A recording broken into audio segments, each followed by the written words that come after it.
Welcome back to Talking Shop with Shop Saber. I am your host, Brandon. And I am Sidekick Nick. Sidekick Nick. Let's stick with that. Let's go with Sidekick Nick. I like that. Hey, do you want to tell all of our guests what just happened right before we went on? Basically, my headphones kicked me right in the nose when I tried to put them on. It was awesome. Not really sure how it even happened. He went to put his headphones on, and it literally spun out of his hand, and it punched him square in the nose. Right in the nose, yeah. It was epic. I was hoping nobody saw that, but clearly. I was staring straight at you when it happened. We need to get cameras in here so we can record stuff like that. Good times. I could make like a meme out of it. That would have been funny. Outtakes from the podcast. Outtake. I don't think we have enough time for outtakes of the podcast. Oh, sure we do. We shot a whole 30 minutes of outtake because we never hit record. Well, we could just cut those up and nobody would know when they're really from. True. No, except for everyone, we'd have the same clothes on. We're changing clothes in the middle of talking. Why is he wearing a blue shirt? Now he's in a red shirt. Now he's in no shirt. Wait, what? No shirts. Welcome back to Talking Shop with Shop Saber. We are shirtless today. No. Yeah, so that was awesome. I really enjoyed watching you get punched in the face. I'm glad I could add some humor to your day. Yeah. And then you made me laugh so hard that I almost forgot to check my volume levels here. Yeah. It's a recording, right? It's recording. The red light is on. Good. Yeah, we're not a backyard show anymore. Move it to the front yard. Nope, we're in the side yard. Yep. Not quite. We're not quite to the front yard yet. We're like in that little part of the yard where nobody really goes and plays. But it's in the shade, so that's good. But it's in the shade, and so everybody likes that area when it's hot out. So basically, come hang out with us when you're too hot to hang out in the sun. Yeah. That's basically what our message is today. Pretty much. So that's our episode today. So thanks for tuning. No. Until next time. Until next time. I'm your host. It's episode 147, by the way. 147. How have we gotten this far? Oh, we did 146 prior ones. You have not. I have not. I have been in 146 prior ones. And there's probably a lot of people wishing you wouldn't have been. A lot of people wish I quit after 3. But here we are. Joke's on you. Still rocking. I'm only keep going because people want me to fail. We've gotten a lot of good emails in the last couple of weeks about how many people have enjoyed the show. I appreciate that very much. It helps motivate you to keep going, because sometimes you're like, are people really listening or do they really care what we're saying? Yep. And then you get those emails and you're like, well, that guy did. I'll take it. They say that they've been going back and listening to some of the old ones and really enjoying it. So it's cool to know that, people are still... They're saying they enjoy it. Whether or not they are, I guess. Who knows? If nothing else, they're lying to us. They're acknowledging that it's there and that they listened. Yes. Is it next week that we have TCC on here? Yeah. Yes. Rodney says yes. Right. Rodney said, yep. Perfect. Next week, TCC is here. We get to talk about their business. They actually bought a Shop Saber a long time ago. And they're going to talk about how the Shop Saber has influenced their business. They're going to talk about their growth of their business. And then they're going to talk a little bit about dust collection. Awesome. So I'm kind of excited about that next week. I'll get to learn something next week. That's cool. Yep. Hey, we should bring back the question game next week. The question where we ask random questions to them. Like, what's your favorite color? Yeah. See if they get that right. See if they get that one right. They're not gonna. No, we're gonna. I bet they will. Except now they listen to this. Yeah. To prepare. Now they're gonna. Now they're gonna prepare. We should do it though. We should bring back the question game. Well, maybe they didn't. If they didn't listen this week, we'll know if they didn't listen because we can just. What should we? Then we can call them out for it. Be like, "Thought you guys enjoyed our show." Yeah. The key word for next week is going to be Orange Powerade. Orange Powerade. Perfect. That way, if we're like, what was the keyword? We know if they listened this week. I'm really glad I got back on track with my good stuff this week. Yeah, that terrible water that you got over there. It's really good. You should go back to the Gatorade. Nope. Gatorade's better. Got one more left on my desk. One more Gatorade? That I pushed back in the corner, hopefully not to use for a while. What color is it? I think it's red. Oh, it's terrible Gatorade. Red is the worst. It's funny you say that because it's probably my favorite one of all of them. It is the worst flavor of any of those drinks. We don't need to go down this road again. I just can't do it. I like that orange one, though. But anyways, this week we were going to talk a little bit about... What were we going to talk about this week? I feel like we're going to talk about things you can worry about in your business that you could delegate or eliminate with proper planning. I didn't know if you remembered. I remembered. You made me so proud. Yes, that's what we're going to talk about.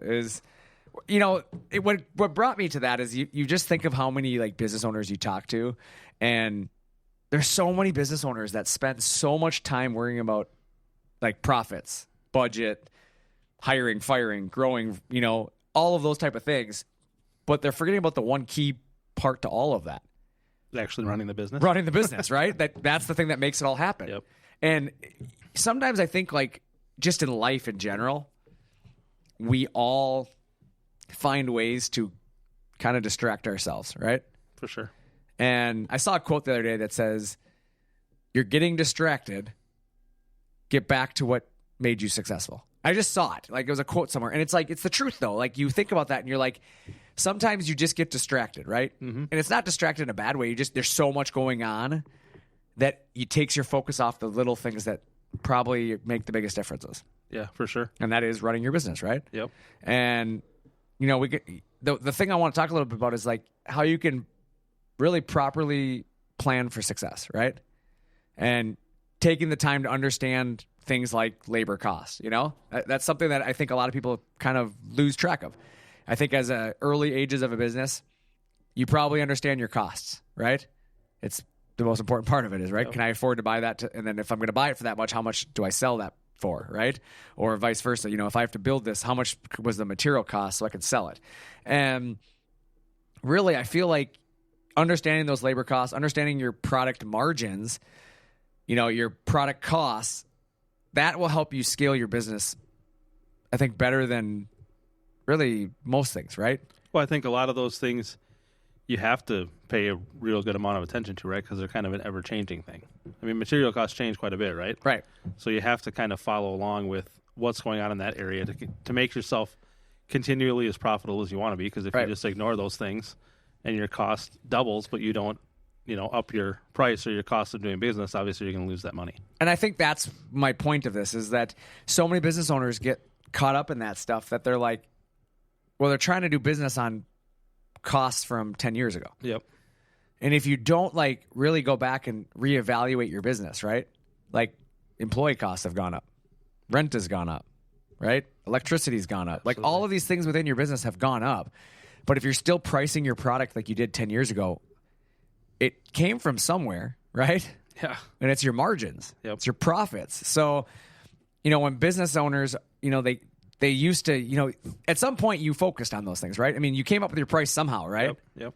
Your price didn't just magically pop up. Like, you came up with it. So you have two choices at that point. Like, you're either going to have to really sacrifice quality, right? Because you're going to have to, like, lower your costs. Mm-hmm. Or you have to raise your price. And your best bet is going to be to raise your price. If you lower your quality, then obviously the quality of your finished product isn't going to be as good, and your customers aren't going to be as satisfied, right? And that's something you have to understand, right? Is, I guess, understanding your customers first. Do your customers care about the quality? I hope so. Maybe, maybe not, right?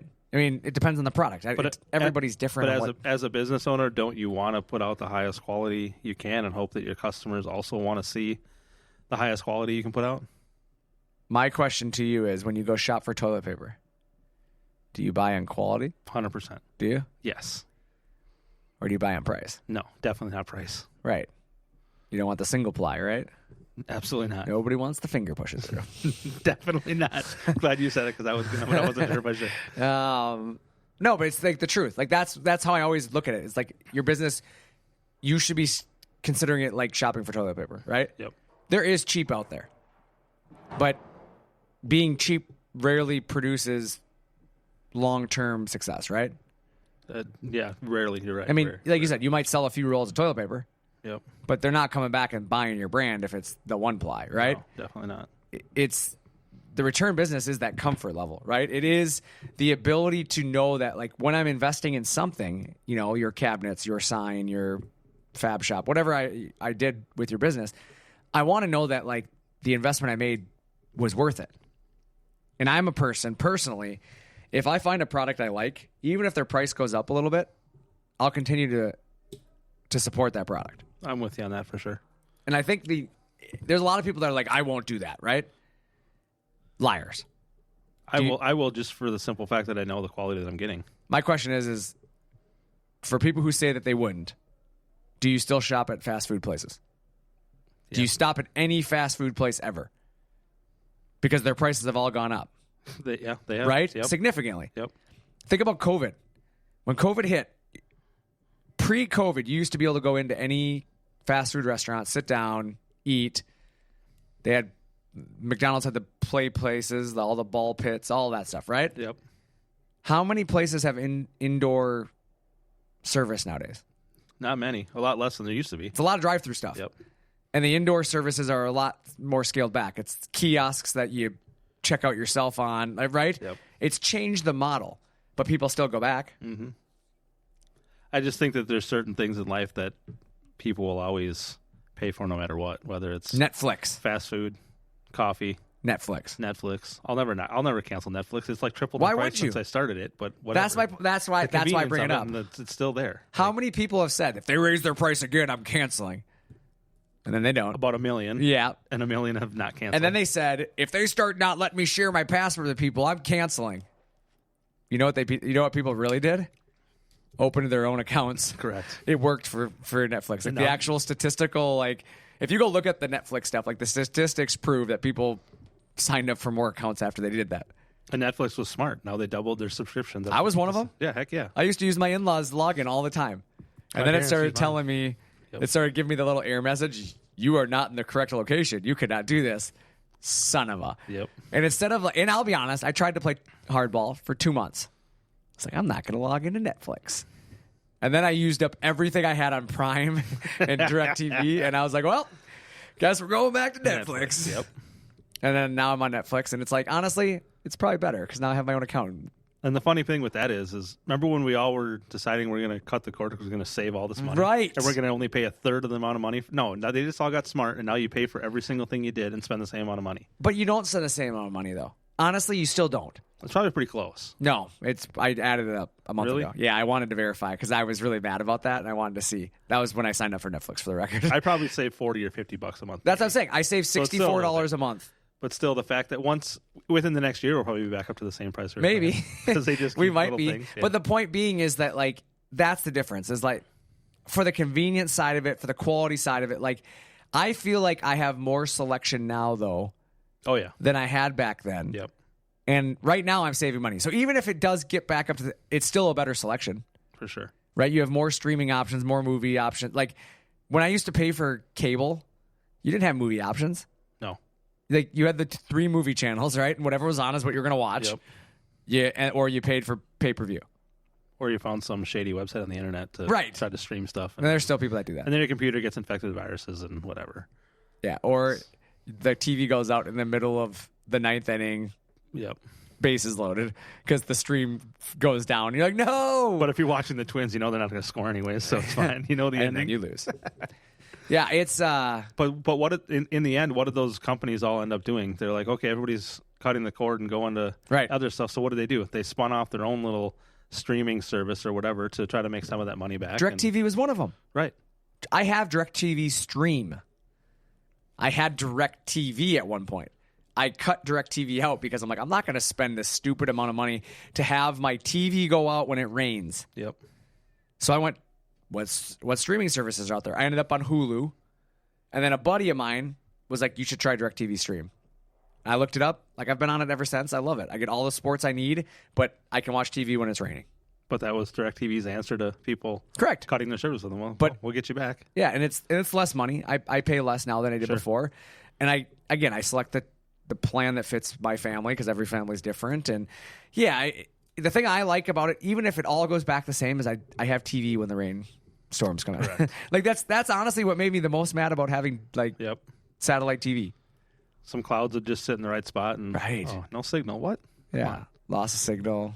It's annoying. Yeah, I mean, the thing I always laughed about was like I'm supposed to watch the TV for like tornado warnings, but I can't watch the TV because the TV's out because it's raining. Well, this is inconvenient. Doesn't do you any good. Right. So, but we kind of got off topic there. But it's still one that kind of applies. But it is. That's what I'm saying. We ended up off topic there. But it's about, really getting yourself into that situation where it's like, okay, do you raise price? Do you cut quality? What do you do? And I think scalability in your business has to come from profitability, right? Yep. It doesn't make more sense. Does it make more sense? It doesn't make sense to sell more, but make less. Right. Correct? Because even if you're going to sell more, you're still going to have to lower quality somewhere else, right? Right. Because you're selling more in the same amount of time as you could have doing it the other way, right? Yeah. So why not just sell a little bit less but be more profitable and have a higher quality output. Yeah, and I don't think any business can ever stop worrying about the business itself, right? I mean, I'm not telling you that like planning makes all these problems go away, right? Yep. Because you can make a plan to succeed and you're still going to worry about it, right? Yep. Did I make the right plan? And you're always going to focus that time. But again, you need to think about things like your labor costs, your product margins, all of those things, so that way you can continue to run your business. And that's the big thing that I want to point out to people is that as we're sitting here thinking about this, again, it comes back to you have to find a way to eliminate the burdens in your business that are distracting you. And what that means is like if you're spending a bunch of time in your business worrying about systems, right? An example that I've always had is like startup businesses, a lot of times are like old school accounting, right? And I think that's the thing a lot of people struggle with is that getting to the point where like you invest in like a QuickBooks or you invest in an actual accountant or somebody who does it for you because they're so worried about spending the money on it. Mm-hmm. But it ends up defocusing them from actually running the business because they're spending what used to be, I spent about an hour a week adding all my receipts up, right?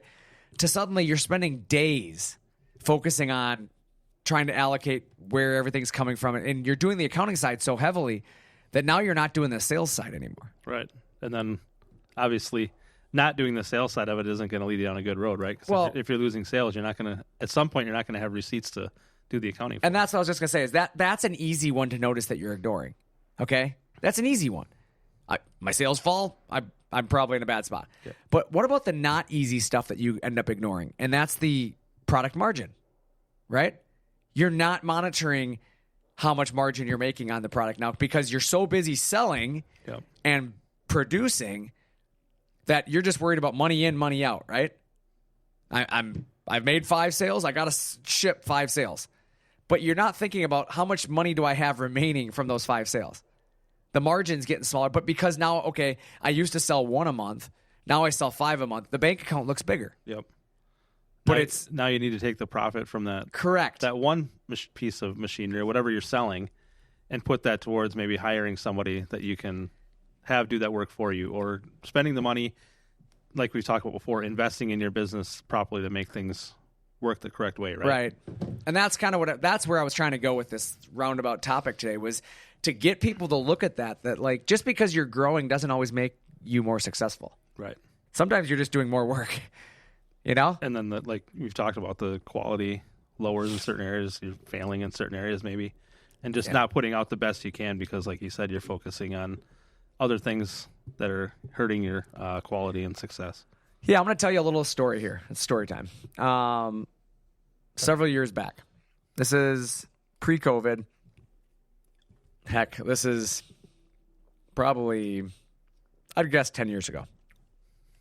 Here at Shop Saber. We used to be in another building. Some of you listening may have been to that building. It's when we used to be located in Elko. It was our second building. And it was a fairly big building when we moved into it, right? I mean, it's 30,000 square feet. I mean, a pretty good size.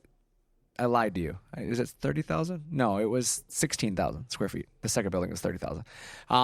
Sorry for my lie. The 16,000 square foot building. I mean, it's still a pretty good size when you're going to that from your home garage, right? Yeah, I mean, for sure. A lot of extra space. We outgrew that place. And we didn't even realize we had really, truly outgrown it. Because what we were doing is we spent hours every day picking raw materials up and moving them outside the building. And then we would do our job all day.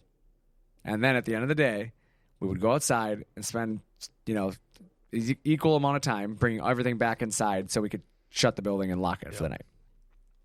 Now, that doesn't take into consideration days that it's raining and everything else where now you have to cover things, right? Yeah. But again, going back to this, that's what we did every day for years. Not weeks, not months. Years we did this. And we didn't see anything wrong with it. You just didn't realize how much time you were correct. Because to us, it was just, we're just going to move everything outside. We have all the space. We'll move it back in. But when you start to add up the hours a week that you're throwing away, And think about how many other things you could have gotten done with that time. The employees all get paid for moving that stuff. Yep. Like they're not taking a paycheck, right? So they fire the forklift up, they run it outside, they run it back in. They do that, let's call it for an hour a day, right? In the morning, and then an hour in the evening to put it all away. That's 2 hours a day. That's 25% of their workday. Yeah, in an 8-hour day, right? And then add up the wear and tear on the forklifts, the cost of the propane or the electricity. You start adding up all these, tires and everything else that goes into like what you're doing just to move materials out of your way. Yep. You don't make that money back. How do I charge? You know what I'm saying? Like I can't like write a quote and say like, here's for the machine, and then this line item is miscellaneous charges for moving material outside. Yeah. Right? You're not charging for that. How do you answer that question when somebody asks what it's But for? you know what I'm saying? You don't charge for it. You're not accounting for it. So again, going back to profit margins, when you set the price for all those years, the price tag was set based on cost of materials and labor time. Mm-hmm. But nobody factored in that labor time. Because there's at no point during the labor process you're like, okay, we have to weld that frame. Oh, and then we're gonna have to move it to the, No, it's the cost of doing that, and then getting it to the next is just kind of part of the process. Well, when you're rolling it from the paint booth to the assembly floor, you're talking about seconds. You don't account for those seconds, right? But we're talking an hour in the morning, an hour in the evening, moving stuff in and out and moving it around. Adds up to a whole lot of time over the course of a year or 5 years or 10 years. Correct, like and then now do it over 5 years, right? So that's where my statement comes from, is like you get so caught up in that you're not running the business anymore. Right. You're doing other things that distract you. And so like for those years we're like, we don't need to move. We don't need to move. And finally we get to that point where it's like we need to move, right? Lead times are getting too long. It's taking us too long. Well, how did our lead times get so long? It's because we're spending a quarter of our day moving stuff. Yep. So finally we invest in a new building. And again, we go to that new building and you immediately see the difference of like, why didn't we do this sooner? Because now we've just gained all of this extra time in our day, but we didn't do anything different. Right. You were just so hyper-focused on all the things prior that those things really didn't come into mind. That like we didn't even have to change the way we did business. Yeah. We just were able to do our jobs for 8 hours a day. Right. It's crazy. So it's like you literally gained 25% production by moving. Right. Like...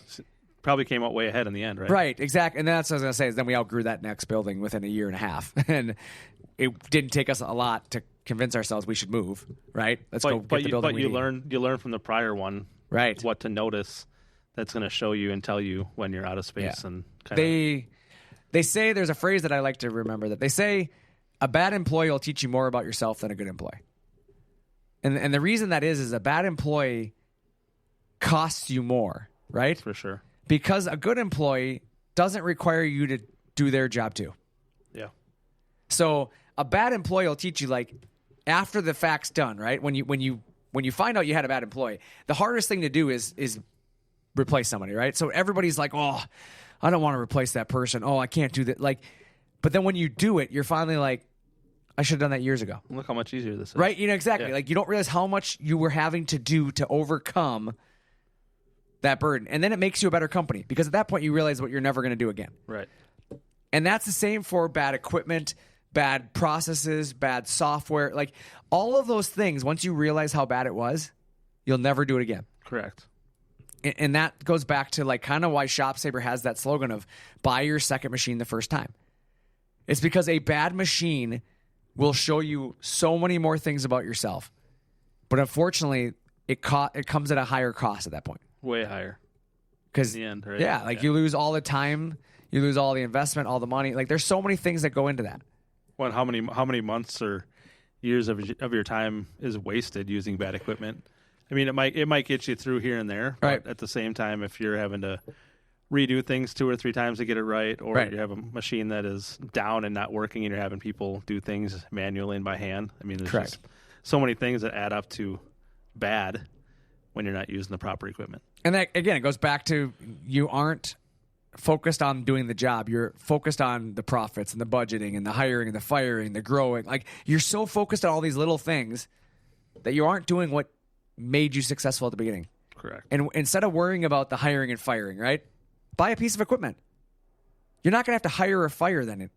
Have the equipment automate that process for you. Now you can trust the people you trust to do more. And that's kind of how I've always looked at it. Like, I don't need to hire more sales guys. Yep. I need to hire better processes. So I invest in software. I give tools to the existing people I have. So that they can do the job the best of their ability. Correct. And that you can trust that they're doing the best job, right? So you don't have to worry about it. And then when it comes time to hire, I know that I've maximized my investment. Correct. Because they have all the efficiency in place. Rather than running super inefficient. And thinking you need twice as many people to do the one job. Or processes or space, right? Yep. You don't have to have as big of a building if your processes are in place, right? And now you know that things are being, like you said, done right. They're being done the right way. And that if you are in need of another person, you know that all other options have been exhausted. Right. Think about what that does for profits at that point. You're getting maximum capabilities out of your investments. Right. Definitely doesn't cut into them as much as the wasted time and energy, right? Well, that's where I come from. It's just like, it's the hardest thing for business owners to sometimes wrap their head around, is that making that investment in that new piece of equipment. It's one of the things I fight the most, is talking to business owners, and they're like, well, I don't know if we have enough work to justify adding a machine. Are you doing the work now? Like, if you're doing it already, it's just going to make you more profitable in what you're already doing. And it's going to allow you to take on more work and increase your profits. Correct. Right? And that's because the thing, is it goes back to, we don't need that new building. And as soon as we got the new building, we gained 25% of our day because we had the space. Right. Think about that. Like, that's a giant number. Yeah, but think about that from a we don't need a machine right now. We're getting by with what we have. But how much time are you wasting? Right. What's taking your guy an hour to do, you can do in 10 minutes. While that guy is spending an hour doing something else that he would do later in the day. So you can get your lead times, under control, or you can make more money per product. Because instead of investing an hour's worth of labor, you're investing 10 minutes worth of labor. Yep, for sure. Like, it's the same thing. Or software. Oh, we're not going to buy that software package. I'm going to just draw all this by hand still. How much time do you spend drawing versus having a software package that can help you automate that? Way more. Or accounting software. Or, you know what I'm saying? A CRM. That's the other thing. Like, the people that don't invest in the CRM. How do you track your customers? Good question. Like, in a notebook? A Rolodex? Yeah, maybe. You know what I'm saying? Like, yeah. There's something to be said of being able to organize your contacts and being able to know who you're talking to and being able to track an order and being able to use market research. I think that's one of the greatest pieces of equipment that we use here. CRM? Yeah, for sure. I agree, 100%. I mean, somebody calls with a question, all you got to do is ask them their name. You can look them up, and you see everything you've ever talked to them about and everything they've ever given you, so you can have an answer in 2 seconds. And even in some cases, we don't even have to look them up because the phone looks them up for us. For sure, yeah. And we know who we're talking to when the phone rings. But the thing that I like about it is having a CRM, it keeps everybody on the same page. Absolutely. Because we all customers, us, vendors, everybody talks to a bunch of people each week. Yep. Sometimes you get your train of thought like, oh, I don't remember what we talked. Like, you can go back and look. And it's all right there at your fingertips. Right. And my thing is, if you talk to him, Nick, and you're out tomorrow, I can pick up where you left off. Right. There's notes. And obviously that's going to look great to your customers, right? If you can just like, oh, I guess you guys talked about this yesterday, so let's take what we talked about yesterday and we'll come up with an answer today. My thing, as a customer, the number one thing that pisses me off is having to explain myself twice. Right. I don't like that. Not at all, no. And it happened to me this morning. So I got my renewal for my insurance. No way. Yeah, you got to love that time of year. And I noticed that I wasn't getting my discount on there for my home security system. And I'm like, what's the point of having this if I'm not going to even get a credit for it, right? Yep. So I called my insurance company. And they're like, oh, you just got to send us over the, certificate of security, which I didn't know was a thing. So I'm like, okay, how do I get that? And he's like, you just got to call your security company. They'll know what it is. I'm like, okay, cool. So I call them. And they did. I didn't even get the words out of my mouth. He's like, oh, yeah, I know what you need. He's like, I can type it up. I'll send it to you. I'm like, perfect. So anyways, we're on the phone. He's like, but we got to do a system check first and blah, blah, like all the stuff they have to do, right? Yep. I'm on the phone for 15, 20 minutes with him. Get done. He's like, all right, I'm sending it over right now. I'm like, okay. He's like, I just hit send. It should be in your inbox. Let me know if you have any other questions. So I look at my inbox. I'm like, yep, I got an email from you guys. We're good. I didn't actually pull up I was driving. Yeah. So I'm like, when I get to the office, I'll look. 10 minutes later, I get to the office and I pull my email up. He sent me a reset thing for my password. I'm like, sweet. So I'm like, oh, maybe, it'll come after that. So I waited another 15 minutes, nothing at all. And then I get the email, let us know how we did on our survey. Oh boy. Well, I'm not going to. Like, I'm not going to bash somebody on a server. I'm not that kind of guy. Yeah, like, if you do it repetitively, then I will. But otherwise, I was like, nope. I mean, the guy was helpful. So I ended up calling back. And then they want me to explain the whole thing again. No. And I'm like, which is fine. I'm like, I need this. He's like, oh, yeah, no, I know what you need. I'll type it up. But first, I got to run a system check. I'm like, dude, we did this literally 30 minutes ago. If the guy that I talked to prior would have just made it, as I said, like, he just had to send it to the email. Like, he just didn't send the right thing. And then he's like, oh, well, I'm like, do you have a CRM? And he's like, yeah. I'm like, can you look at the history? And he went in there. He's like, oh, yeah, I see the notes here.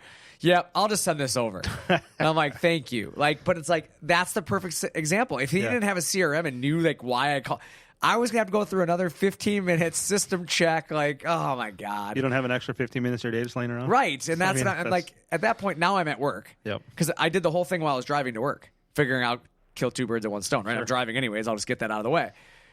Well, now I'm at work, so I got things to do. It's like, I don't want to sit on the phone. So it took me another 5 minutes. It's done. I was frustrated, but nevertheless, we got it taken care of, and they got me all squared away, and I sent it over to my insurance company. But again, it's like having to explain myself twice, which started to frustrate me. I'm like, I don't want to have to go through all this again. The insurance company didn't email you back asking why you were sending that, did they? Yeah, that would have been funny. What? We don't need what do that. we want this for? We don't need that. You should have just told us you had insurance. No, my it's actually. So I used to do insurance, and one of the guys I was like in insurance school with is my insurance agent now. Okay. Like, I got to know him really well, sure. And then now he took over an agency. He's a really awesome guy. So like, yeah, I just send him a text message. I'm like, hey, I need my discount for this. He's like, oh, yeah, you just got to send us a certificate of insurance or of security. I'm like, didn't know that was a thing. So I've sent that over. And it's been a long time since I've done insurance, for the record. So we did things a little differently 10 years ago. I would have just sent him a picture of my kids. This is my. I sent a picture of my dog, actually. What he did. When he said I need a certificate of your, I sent a picture of my dog. That's really funny. And he just started laughing. And he said, okay, send it over when you have a second. Like, oh, so my dog doesn't count? That's great. But my point being is, like, as you think about your business, like, how much time are you wasting on doing similar stuff? Going through hoops that you don't need to go through. How much time is your employees wasting taking those phone calls? Right. Because think about it. Like, put yourself in that position. What if your employees are spending hours on the phone weekly repeating steps that somebody else has already done just because they can't track what somebody's done? Right. And the person obviously didn't get it done right the first time, right? So that's why they're calling back to go through it again. Yeah. And again, things happen. I get it. Sure. Sometimes, somebody could just lose something. But having the ability to go check the notes, like look things up, yep, that can make a world of difference. Be like, oh, this is what we tried last week. This sounds like the same problem. Let's go through the same thing again and go through the steps and correct, fix it for you again. It also is, in today's world, it's a nice CYA. For sure. Because sometimes people are just like, nope, nobody called me back. And then we're like, actually, they called you at this date at this time. They tried calling you 19 times. Yeah, exactly. It's sometimes nice to be able to defend your business, and especially your employees. Especially in today's world. Unfortunately, my generation grew up of the squeaky wheel gets the grease. You know how many times I hear that? Too many. Like, it's not the truth in today's world anymore. The squeaky wheel sometimes is annoying. We're just not going to deal with that, But that's the thing you have to think about, is that instead of having to do, no, let's solve the problem so there doesn't have to be a squeaky wheel. Correct. That's my generation. I feel like we're more of we grew up in the age of just be really annoying about it and they'll solve the problem. Don't make me be annoying about it. Just solve the problem if you know you have a problem. That, and I think people want an answer immediately. That is true. Won't allow just a few minutes or a few seconds. You know what I mean? For something to be explained or be everybody wants. I just think that's the world that we live in. Things move at such a high pace nowadays. But again, it goes back to why you can't run your business. Right. Because people are so busy trying to do everything else that they're just not running the business anymore. Yep. And that goes back to efficiency, and it goes back to understanding profits and hey, where can I save $1? Because it matters right now. Right. Don't be the squeaky wheel. Don't be the squeaky wheel. That's today's advice. Motto. Don't be the squeaky wheel. Honestly, it's funny that you say that, because I'm working with another guy on a race car right now, and he builds race cars, and he's helped me with one of mine. And you drive a race car? What? You drive a race car? Yeah, once in a while. Oh. That's cool. But anyway, so I was in his shop, and he's like, there was 5 cars there, and he's like, I got to get that one done because that guy is annoying. And I was like, oh. He's like, you know what they say, squeaky wheel, gets the grease. And I was like, no, man. That guy's car should get done last. If he's that annoying, work on everybody else's car, teaching patience. Yep. Or get it done in the order in which it was supposed to get done. Right. And so that's what I asked him. That's funny you say that because that's what I said. I'm like, do you guys have like a build? He's like, yeah, we have a build schedule, but like we move people around based on how loud they get. And I was like, wait a second. So I said that to him. I'm like, exact opposite. So I'm like, so because I'm not being annoying, you're going to move me down the list? And he just started laughing. And I'm like, I'm going to start calling you every week then until this is done. And I called him the next week. I did. I called him. I was like, hey, only calling because I know the squeaky wheel gets the grease at your place. And he starts laughing. He's like, no, we're going to work on your stuff. And then I've got pictures every week now on my stuff. But it was just one of those things where I'm like, you're kind of teaching your customers to be that way. And why would you want your customers, if they're return customers, it's not the why customers. do you want to be like that way? Why do you want your employees to have to deal with that? Sure. That right? would be the worst part, yeah. Put your employees in a position where they can be more successful. Right. So that's why, like here at ShopSaver, we have our build schedule, and we have a very distinct, like this is the order we're going in, regardless of as loud as you want to be. If you bought number 17 in the line, you're number 17 in the line. Correct. Like it's just how it is. We tell you where you are. Sometimes you move faster than others, depending on the machine that you bought. But the reality is, like, we have a very distinct, like, way that and the whole company sees it. Yep. It's not like one guy controls it, right? The whole company sees the build schedule. So the paint department, the electrical department, we're all on pace to, okay, if the machine is number 14 in line, these people need to have these things done before this point. So to me, that makes the business more efficient, which again helps us control margin, profitability, because we're not having to put a bunch of time and energy into running all over the building like we used to 10 years ago. Yep. And, let me find your machine and I'll give you an update. Like, that's how we used to do things. Correct. Now it's like, I don't need to do that. I know where your machine is. Yeah, and it allows us weekly to reach out to customers and give them an update, right? And it's a system that works fantastically. I mean, I deal with it every single week, every single day, really, and it's like it's an efficiency thing. Yeah, absolutely, and people realize that you're sending it, and it actually has merit and value when they see week to week that it's actually following the script that you told them it was going to, as far as how their machine moves through the line. Right, and again, hiccups happen and things happen, and suddenly your schedule changes a little bit, but having that allows us to tell customers why and how. That's what I was just going to say. Explain to them.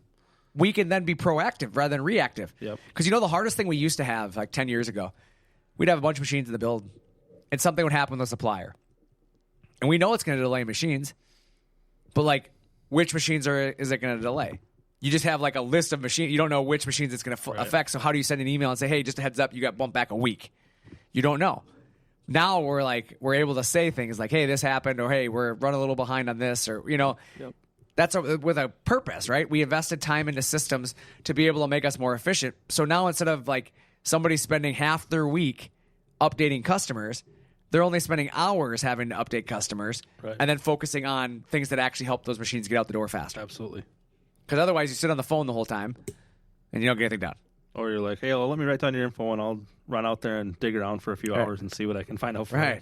Where now we can just be like, oh, well, the answer's right here. Well, like, I know there's a lot of businesses out there, and there's probably people listening to this that are the same way. Like, they have phone hours. Have you seen that? Mm-hmm. Where businesses are like, okay, we're in the shop from these hours, but we're available on the phone from 1:30 to 3:30 every day. Yep. And it's because, like, if they make themselves available on the phone all day long, no work is getting they're done. going to get zero work done. Yep. So it's not that they don't want to talk to you. It's like, there's only one of me. I can either answer the phone or I can go build the product, right? Yep. And so it's like, yeah, a lot of companies, that's what they have to do, is they have to go through, like, and set a process. And again, it goes back to investing in a system that can work for you. And sometimes that system is simply dictating where your availability is. Correct. So what else you got? That's what I got. That was good. It's good. It was a good episode. Time flies when you're having fun. Time always flies on this show. That's true. I feel like I could talk all day long about this, but no, I want people to kind of like think about their business and like just refocus their time and energy into what's going to make them profitable, and that is look at your margins. If you're finding that, we're putting all these hours in and we're just not getting ahead, maybe your margins are off. Right? Yeah, and I think what it really boils down to is taking a step back and look at the whole big picture, right? And not just getting hyper-focused on one or two things that you may or may not think is what's holding you back. Take a look at the big picture and see the reality of the situation and see what is actually causing those issues or holding you back from growing or being more profitable. And that's the truth. Yeah, it really comes down to that. Is just every business is different. We can't give you the magic wand that's going to solve your business. But I do think that, as you look at a lot of our listeners are in businesses where our equipment really will help you. I mean, streamlining the process, giving you more profitability. You know, sometimes you can't raise your price, right? Sometimes it is, how do we reduce labor? Yep. We're putting too much time and energy into doing something. Automation of processes. You know, those things can make a world of difference. And really, that's my biggest thing that I have found is over the years, the CNC industry is only getting more demanding. For sure. Right? People need more automation. They need more of this stuff because it's not that there isn't the people to do it, but there's more things that demand your time nowadays than ever before. For sure. Efficiency is the number one goal for everybody. Right. That's what I know. So next week we got TCC here. Twin Cities. Can't wait. CNC. It's going to be a great week of learning for me. Yeah. I'm excited to have them here on the show. I think it'll be a fun episode. Like I said, we're just going to let them talk a little bit about their business. We have no real plan. That's always kind of when it goes best, I think, though. Just kind of wing it and talk about whatever comes to mind, right? That's always been my theory because scripts don't often work. No. It sounds too scripty. Too robotic. Nobody wants to listen to a script the whole time. But Yes. that's what I got today. You got anything else, Nick? I'm good. Otherwise, we're going to get back to work. So Perfect. you good? I'm good. All right. Well, with that, I'm Brandon. And I'm Nick. Thanks for talking shop with ShopSaver.